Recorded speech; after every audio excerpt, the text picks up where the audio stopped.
Hi everyone. I just received this a couple of days ago from Dave Parkin in the UK.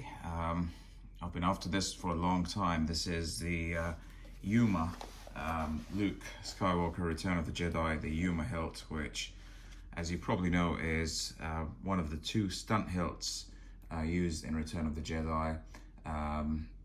It appears mostly on the Tatooine scenes in the sail barge, and what's interesting about this prop is the prop department used the Yuma. They repainted it and just made slight changes to it, and it was ultimately the same hilt that is the hero that everyone knows, with the control box and the green and red flashing LEDs. So this is how it appeared during initial filming. So I've not even seen it yet. I'm just going to unbox it live on camera. Okay, so let's take a look. So Dave is become very well known in the lightsaber community in the last couple of years. He's made a couple of really phenomenal static hilts. He just does static builds. He likes lightsaber hilts that look and feel like the original props. So his focus is to make them as real world as possible. So he doesn't do anything that's installable or effects or anything like that, which some people think is a shame because, you know, his lightsabers are otherwise gorgeous. But personally, I don't mind that at all. Most of my collection is static anyway. So he's done he's obviously done this Yuma. He's done the V2, which I have and I've reviewed already. It's fantastic, one of the best that I've seen anyway. He's done another one of Luke's, the hero, and he's done it in two configurations: the well-known cave configuration and the other one with the smaller control box, the one that sits more flush, that's used in that scene. I see you have constructed a new lightsaber, that scene. So he's done 4 Luke Return of the Jedis so far. He hasn't done a V3 yet, as far as I know. He's converted one of his own V2s into a V3, I think, but he's not done a run. And he's going to do an Obi-Wan A New Hope soon, which is very exciting. This, unfortunately, this is from an older run. I mean, this run is done. It's finished. He just had a few leftovers, and I approached him, and he very kindly agreed to finish up one of his leftovers. He only had a handful, and sell it to me. So that's amazing. So thank you, Dave, if you're watching. Very kind of you to accommodate me. All right, very well packaged. There's always a worry with these because this comes with a blade. It's like a fiberglass blade. Obviously, it being a stunted blade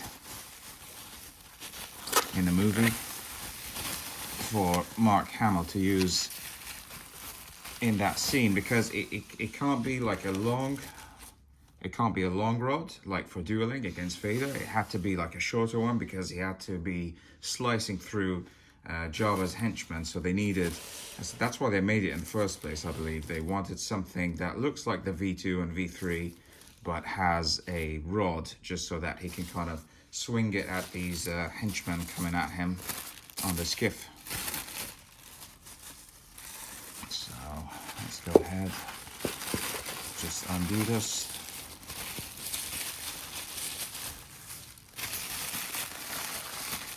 I've only seen pictures of this and it looks absolutely incredible. All right, there we go. Oh, look at that. He's even put a little bit of foam between the tri-ring and the hilt, which is a very nice touch. Thank you, Dave. Let's get rid of that. Okay, here it is. It's all painted and weathered by him. Full commission. This is obviously the Telltale Yuma control box, which, I mean, you can tell this has become the hero later, because all they did was obviously paint this copper, and there's a space here for the railed clamp card, and this on the side, which has been machined to look like the Graflex lever on the V2. This was then later painted black to look like the two side switches. So you can tell that this is like the precursor to the well-known Hero with the tri-ring. Yeah, beautiful machining. Absolutely gorgeous quality. This is heavy. Feels good in the hand. Here we have, this is how it's been confirmed that this became the Hero. You can see clearly that the rings are uneven. And Dave has painted it very nicely. He's used stencils. Painstakingly, each ring on the grenade looks different. So he's done massive amounts of research to see and gathered, I'm sure, hundreds of reference pictures, which are not easy to come by. But, you know, I think he did the best he could, and then he just sort of filled in the gaps, which is very commendable. But yeah, it looks beautiful. Moving on up to the neck area. You can see here, the prop department would have painted this like a copper paint to resemble the V3, which was the other stunt hilt that he used.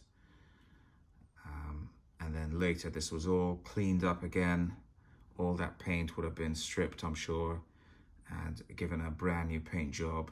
Because when Vader says, "I see you have constructed a new lightsaber," it does make sense for him to be handling something as chipped and beat up as either the V2 or the V or any of these really. So they had to, for that insert, for that single shot, they just cleaned this up, put a control box on it, or not a control box, sorry, like a clamp card, painted this, made it look brand new, painted the neck, etc.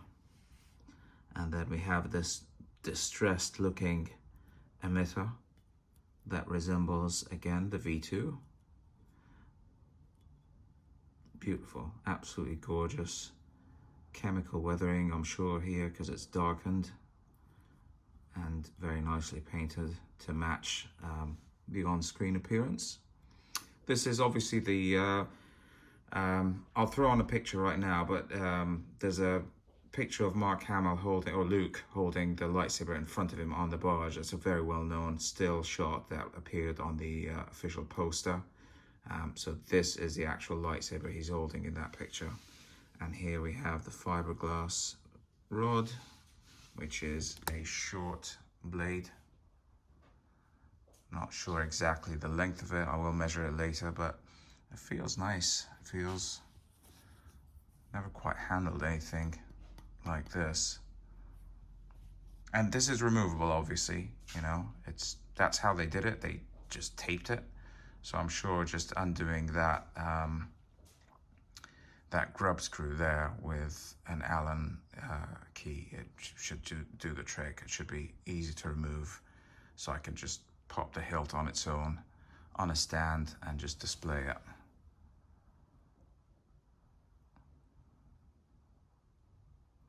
Yeah, absolutely gorgeous. Very, very pleased with this.